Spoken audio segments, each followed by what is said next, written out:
أعوذ بالله من الشيطان الرجيم حافظوا على الصلوات والصلاة الوسطى وقوموا لله قانتين عن طلق بن علي الحنفي رضي الله عنه قال قال رسول الله صلى الله عليه وسلم لا ينظر الله عز وجل إلى صلاة عبد لا يقيم فيها صلبة بين ركوعها وسجودها رواه أحمد আলহামদুলিল্লাহ যাবতীয় প্রশংসা গুণগান সেই মহান আল্লাহ সুবহানাহু ওয়া তাআলার, যে মহান স্রষ্টা আমাদেরকে চলমান রমজান মাস পর্যন্ত হায়াতে বেঁচে রেখে জুমার সালাত আদায়ের উদ্দেশ্যে জুমার ঘর মসজিদে এসে খুতবায় কিছু কথা বলার এবং শোনার সুযোগ দিয়েছেন, তার শুকরিয়া আলহামদুলিল্লাহ। সালাত এবং সালাম সর্বশেষ এবং শ্রেষ্ঠ রাসূলের প্রতি, যিনি আল্লাহ তাআলার পক্ষ থেকে আমাদেরকে সালাত শিক্ষা দিয়েছেন, তার প্রতি সালাত এবং সালাম সাল্লাল্লাহু আলাইহি ওয়াসাল্লাম। প্রিয় উপস্থিতি, আজকে খুতবায় সূরা বাকারার 238 নম্বর আয়াত এবং মুসনাদে আহমদে বর্ণিত একটি হাদিস উপস্থাপন করেছি। উল্লিখিত আয়াত এবং হাদিস নিয়ে আমার আলোচ্য বিষয় সালাত শুদ্ধভাবে আদায় করা, সালাতকে পরিপূর্ণভাবে আদায় করা। আমরা খেয়াল করে দেখেছি যে রমজান মাস ইবাদতের মাস, একথা ঠিক। অন্য অন্য মাসে যেভাবে মানুষ সালাত আদায় করে, এই মাসে বেশি বেশি মানুষ সালাত আদায় করে। এমনকি সালাতের সংখ্যার দিক থেকেও অন্য মাসের তুলনায় এই মাসে সালাতের সংখ্যাও বেড়ে যায়, যেটা অন্য মাসে এভাবে আদায় করা হয় না। তো বেশি সালাত আদায় করে আমাদের ধৈর্যশীল হওয়ার কথা ছিল, কিন্তু আমাদের এই সংখ্যাধিক্য সালাত আমাদেরকে ধৈর্যশীল না বানিয়ে আমাদের ভেতরে অস্থিরতা দিয়েছে। মনে হয় যেন সালাত শুরু হলে এই চিন্তা আমাদের ভেতরে কাজ করে যে সালাত কখন শেষ হবে, আরও কতক্ষণ লাগবে, এই চিন্তা যেন আমাদের মধ্যে। আমি বিশেষ করে বলতে চাচ্ছি তারাবি সালাতকে লক্ষ্য করে। তারাবি আর সালাত নিয়ে যে মতানৈক্য মতভেদ চলছে, তদন্ত করলে দেখা যাবে যারা 23 রাকাত সালাত পড়ে আর যারা 11 রাকাত সালাত পড়ে, সময় অনেক সময় কাছাকাছি। এমনকি যারা 23 রাকাত সালাত পড়েন তাদের সময় 11 রাকাতের চাইতেও কম অনেক সময় হয়। এই প্রতিযোগিতা চলে যে কে কত অল্প সময়ের মধ্যে শেষ করতে পারে। আমার খুব একথা মনে পড়ে যে সরকারি মোস্তাফাবি আলিয়া মাদ্রাসায় যখন আমি পড়তাম 2013 সালে, সেই সময় যে শিক্ষক ছিল সে আর নাই। তো হাদিসের ক্লাসে যিনি মুহাদ্দিস ছিলেন, তিনি কথা বলতে গিয়ে তিনি এভাবে বললেন যে আমার 20 রাকাত সালাত পড়তে 15 মিনিট সময় লাগে। আমি তার উপর মিথ্যা বলছি না। যখন তিনি একথা বললেন, তখন আমি তার সামনে বুখারী মুসলিমের একটি হাদিস উপস্থাপন করেছিলাম আমার ছাত্র জীবনে। শিক্ষক এবং আমি ছাত্র হিসেবে দুজনের মধ্যে কথোপকথন চলছিল। ওই হাদিসগুলোই আজকে আমার খুতবার আলোচ্য বিষয়। যখন তার সামনে আমি হাদিস বলেছিলাম, তখন তার কাছে আর উপযুক্ত উত্তর পাওয়া যায়নি। তার প্রতিযোগিতা ছিল যে আমার 20 রাকাত সালাত পড়তে 15 মিনিট সময় লাগে। এমনকি আপনারা আশেপাশে খোঁজ নিয়েও দেখবেন যারা এভাবে পড়ে তাদের সালাতের স্পিড কত বেশি। অনেকেই সালাতকে 4G 5G নামকরণ করেন। তো একটা চিন্তার বিষয় হলো যে সালাত কি শুধু সংখ্যা পূরণের নাম, নাকি সালাত যেভাবে আদায় করতে হয় সেভাবে আদায় করার নাম? আমি আসলে কাউকে ছোট করা, কাউকে বড় করার উদ্দেশ্যে আমার খুতবা নয়, বরং এমন কিছু কতকগুলো হাদিস উপস্থাপন করব যে হাদিস দিয়ে আমরাও আমাদের সলাত হিসাব করে দেখব যে আমাদের সলাতের অবস্থা আসলে কি। আলোচনার শুরুতে আবু দাউদের বর্ণিত একটি হাদিস বলে আলোচনা সামনের দিকে নেব। আম্মার ইবনে ইয়াসার রাদিয়াল্লাহু আনহু বলেন যে আমি রাসূল সাল্লাল্লাহু আলাইহি সাল্লামকে বলতে শুনেছি, তিনি বলেছেন, ইন্নার রাজুলা লা ইয়ানসারিফ, অবশ্যই কোনো ব্যক্তি সালাত আদায় করে, ওয়ামা কুতিবা লাহ, কিন্তু তার সালাতের নেকি তার জন্য লেখা হয় না। এমন অনেক সালাত আদায়কারী রয়েছে যাদের সালাতের নেকি ওই সালাত আদায়কারীর জন্য লেখা হয় না। ইল্লা, তবে লেখা হয় কতটুকু? উশরু সালাতি, ওই ব্যক্তির সালাতের 10/1 পরিপূর্ণ সালাত আদায় করলে যে পরিমাণ নেকি হয় তার 10/1 সওয়াব তার আমল নামাতে লেখা হয়। তাহলে কষ্ট করে সালাত পড়ার পরেও 10/1 হাদিস এখনো থামেননি।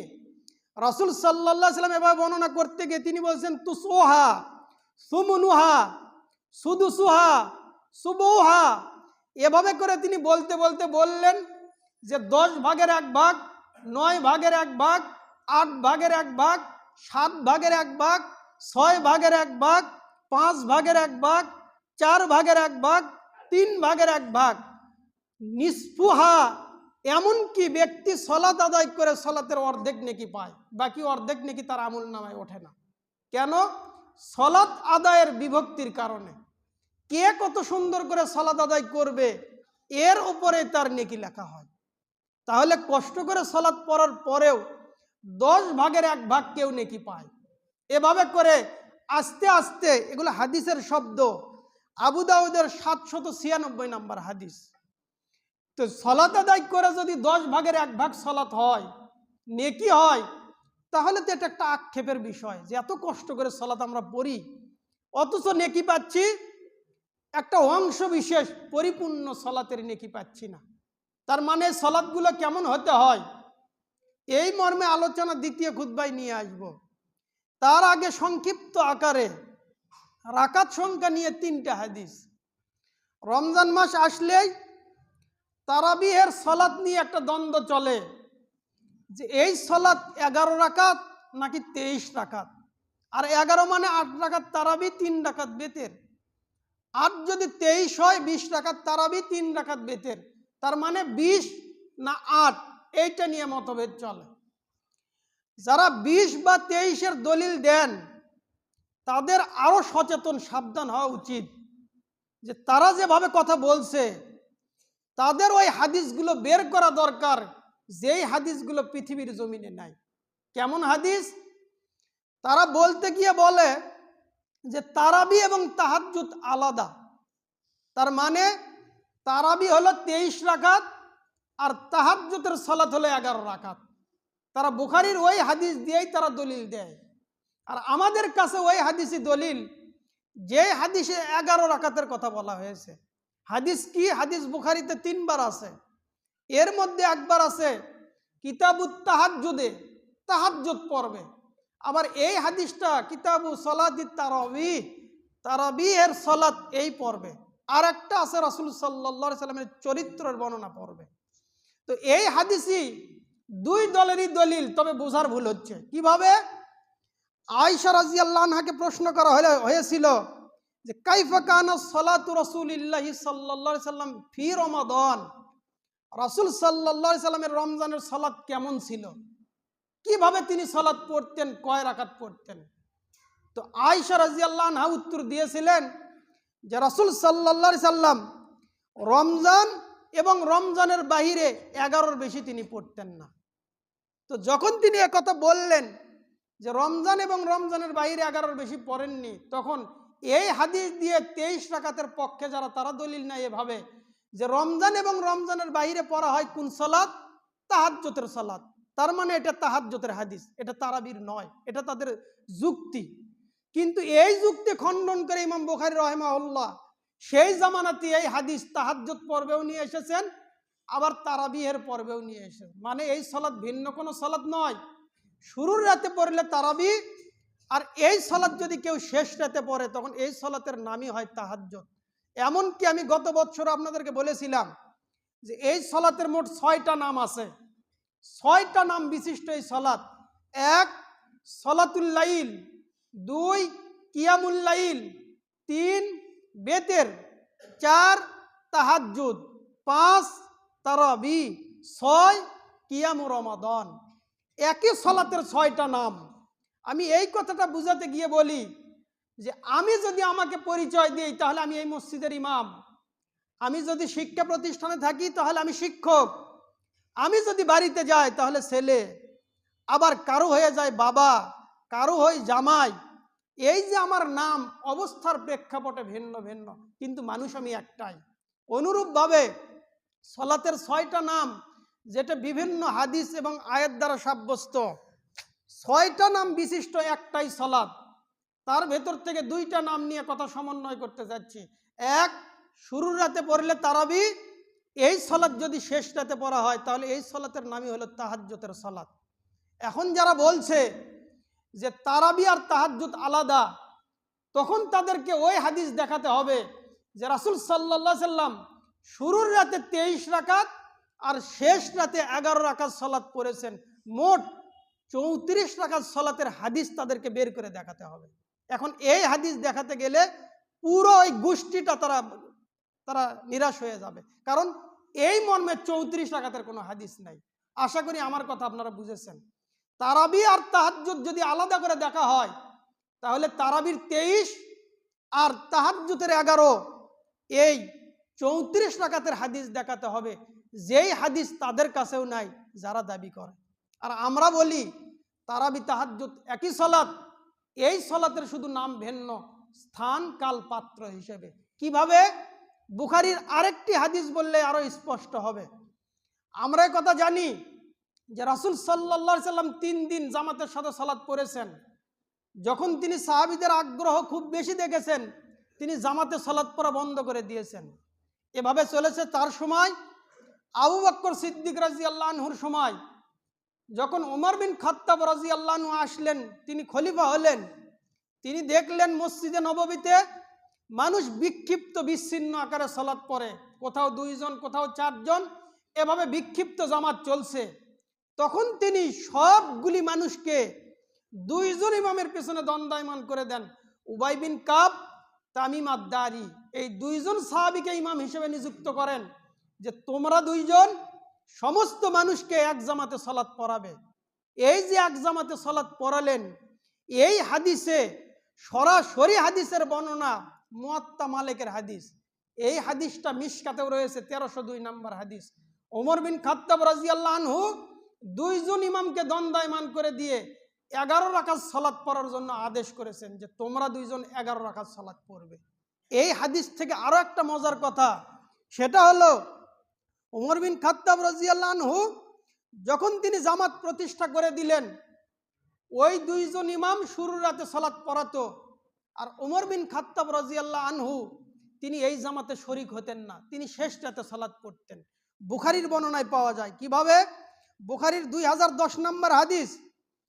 এই হাদিসের বর্ণনাকারী আব্দুর রহমান ইবনে আব্দুল কারি রাহিমাহুল্লাহ বলেন যে আমি যখন ওমর বিন খাত্তাব রাদিয়াল্লাহু আনহুর সাথে এই সালাতকে পর্যবেক্ষণ করতে লাগলাম, তখন ওমর বিন খাত্তাব রাদিয়াল্লাহু আনহু বলেছেন, ওয়াল্লাতি ইয়ানামুন আনহা, তারা যেই সময়ে ঘুমায় ওই সময়ে সালাত পড়া হলো আফজল। কোন সময় থেকে? আল্লাতি ইয়াকুমুন, তারা যেই সময়ে সালাতে দাঁড়ায় এই সময়ে পড়ার চাইতে শেষ রাতে সালাত পড়া ছিল তাদের জন্য ভালো। তাহলে শুরুর রাতে জামাত হচ্ছে, তিনি এই জামাতকে লক্ষ্য করে যে কথা বলেছেন হাদিস বুখারীতে নোট করা আছে। ওমর বিন খাত্তাব রাদিয়াল্লাহু আনহু বলেছেন তারা যেই সময়ে ঘুমায়, মানে শেষ রাতে ঘুমায়, এই সালাত যদি শুরুর রাতে না পড়ে শেষ রাতে পড়তো তাহলে কতই না তাদের জন্য ভালো হতো। তাহলে কি বোঝা গেল? ওমর বিন খাত্তাব রাদিয়াল্লাহু আনহু সময়ের পার্থক্য করলেন যে শুরুর রাতে না পড়ে শেষ রাতে পড়াটা ভালো ছিল, তাই তিনি সময়ের পার্থক্য করলেন, রাকাতের পার্থক্য করেননি, এমনকি সালাতের পার্থক্য করেননি। তিনি বলেননি যে তারা যে তারাবি পড়ে, তারাবি পড়ার চাইতে তাহাজ্জুদ পড়া ভালো ছিল। আশা করি আমার কথা আপনারা বুঝে নিচ্ছেন। ওমর বিন খাত্তাব রাদিয়াল্লাহু আনহু তিনি শেষ রাতে সালাত পড়তেন, আর মসজিদে যারা সাধারণ জনগণ ছিল, উপস্থিত জনগণের জন্য তিনি শুরুর রাতে জামাতকে নির্দিষ্ট করে দিয়েছেন। আরও একটি সহিহ মুসলিমের স্পষ্ট বর্ণনা, 3 নম্বর হাদিস দিয়ে আমি আলোচনার এই অংশকে গুছিয়ে নেব। আয়েশা রাদিয়াল্লাহু আনহা বলেন যে রাসূল সাল্লাল্লাহু আলাইহি সাল্লাম যারা বলে শুরুর রাতে তারাবি আর শেষ রাতে তাহাজ্জুদ, শুরুর রাতে 23 রাকাত আর শেষ রাতে 11 রাকাত, তাদের কথার খণ্ডন সহিহ মুসলিমের এই হাদিস। আয়েশা রাদিয়াল্লাহু আনহা বলেন যে রাসূল সাল্লাল্লাহু আলাইহি সাল্লাম কানা রাসূলুল্লাহি সাল্লাল্লাহু আলাইহি সাল্লাম ইউসাল্লি ফিমা বাইনা আইয়াফরুগা মিন সালাতিল ইশা ইলাল ফজর 11 রাকআ। রাসূল সাল্লাল্লাহু আলাইহি সাল্লাম ইশার সালাত থেকে শুরু করে ফজর পর্যন্ত মাঝখানের সময়ে তিনি 11 রাকাত সালাত আদায় করতেন। তাহলে শুরুর রাত আর শেষ রাত পার্থক্য করার দলিল এখান থেকে খণ্ডিত হয়ে গেল। আয়েশা রাদিয়াল্লাহু আনহা বলেন যে রাসূল সাল্লাল্লাহু আলাইহি সাল্লাম এশার সালাতের পর থেকে ফজর পর্যন্ত মাঝখানে এই সময়ে তিনি সালাত আদায় করতেন কত রাকাত? 11 রাকআ। তিনি 11 রাকাত সালাত করতেন। তার মানে 23 রাকাতের হাদিস আর খুঁজেই পাওয়া যাবে না। কেন? এশা থেকে ফজর পর্যন্ত পুরো রাত, সারাটি রাতের বর্ণনা আয়েশা রাদিয়াল্লাহু আনহা দিয়েছেন। এখন যারা 23 রাকাত পড়েন তাদের যুক্তি হলো কি, ওমর বিন খাত্তাব রাদিয়াল্লাহু আনহু 23 রাকাত চালু করেছেন। এই কথাটা ডাহা মিথ্যে কথা। কেন? ওমর বিন খাত্তাব রাদিয়াল্লাহু আনহু 11 রাকাতের আদেশ করেছেন, এই হাদিসের পৃষ্ঠের মধ্যে বিদ্যমান। তাহলে এখান থেকে কয়েকভাবে উত্তর দেওয়া যায়। যখন তাদেরকে দলিল চাওয়া হয় তখন বলে ওমর বিন খাত্তাব রাদিয়াল্লাহু আনহু চালু করেছেন। প্রথম কথা, এই কথা মিথ্যা। দ্বিতীয় কথা হলো রাসূল সাল্লাল্লাহু আলাইহি সাল্লামের আমলের বিপরীত যদি ওমর বিন খাত্তাব রাদিয়াল্লাহু আনহু আমল হয়ে যায় তাহলে ওই আমল বাতিল, ওই আমল আর চলবে না। কেন? রাসূল সাল্লাল্লাহু আলাইহি সাল্লামের বিপরীত হাদিস চলে এসেছে। এমনকি সাহাবীদের মধ্যে এই দ্বন্দ্ব ছিল যে আব্দুল্লাহ ইবনে ওমর রাদিয়াল্লাহু আনহুকে বলা হলো যে আব্দুল্লাহ, তোমার বাবা উমর সে তো হজে তামাত্তু এটাকে পছন্দ করেন না। তখন তিনি বললেন যে আমার বাবা হজে তামাত্তু পছন্দ করেন না, আর রাসূল সাল্লাল্লাহু আলাইহি সাল্লাম হজে তামাত্তু করেছেন, সুতরাং তুমি মনে করো যে আমার বাবার সুন্নাত নেবে নাকি রাসূল সাল্লাল্লাহু আলাইহি সাল্লামের সুন্নাত নেবে। তাহলে রাসূলের বিপরীত কোনো হাদিস এসে গেলে ওই আমল ওই সাহাবীর জন্য ধর্তব্য হলেও এটা উম্মতের জন্য ধর্তব্য হবে না। এখন যারা বলবে খোলাফায়ে রাশিদিন সাহাবীদের সুন্নাত সুন্নাত, তো এই সুন্নাত কখনো রাসূল সাল্লাল্লাহু আলাইহি সাল্লামের বিপরীত হবে না, কোশ্চিন কালেও হবে না। কারণ ওই সাহাবীদেরকে রাসূল সাল্লাল্লাহু আলাইহি সাল্লাম নিজে আমল করে দেখিয়েছেন, তাদেরকে তিনি সেভাবে প্রস্তুত করেছেন। সুতরাং তাদের আমল কখনো রাসূল সাল্লাল্লাহু আলাইহি সাল্লামের বিপরীত হবে না। অত্র 3টি হাদিসের বর্ণনায় যে কথা বুঝাতে চাচ্ছি, সুন্নাত হলো 11 রাকাত পড়া, কিন্তু বৈধ 100 রাকাত পর্যন্ত কেউ পড়তে পারে, কেউ 1000 রাকাত পড়তে পারে। রাতের সালাত 2 করে পড়তে থাকবে, যতদূর সামর্থ্য পড়বে। কিন্তু যদি সংখ্যা নির্দিষ্ট করে তাহলে 11 রাকাত সংখ্যায় নির্দিষ্ট করতে হবে। যারা 23 নির্ধারণ করে 23 পড়ে, এটা তাদের ক্ষমতা, এটা তাদের শক্তি, এটা তাদের সামাজিকতা, এটা কোরআন সুন্নাহর কোনো বিধান নয়। যদি কেউ জানতে চান বিস্তারিত আলোচনা বসে হবে। যারা 23 রাকাত পড়েন তাদের কাছ থেকে হাদিসগুলো নেবেন, নিয়ে দেখবেন যে হাদিসগুলোর অবস্থা কোথায়।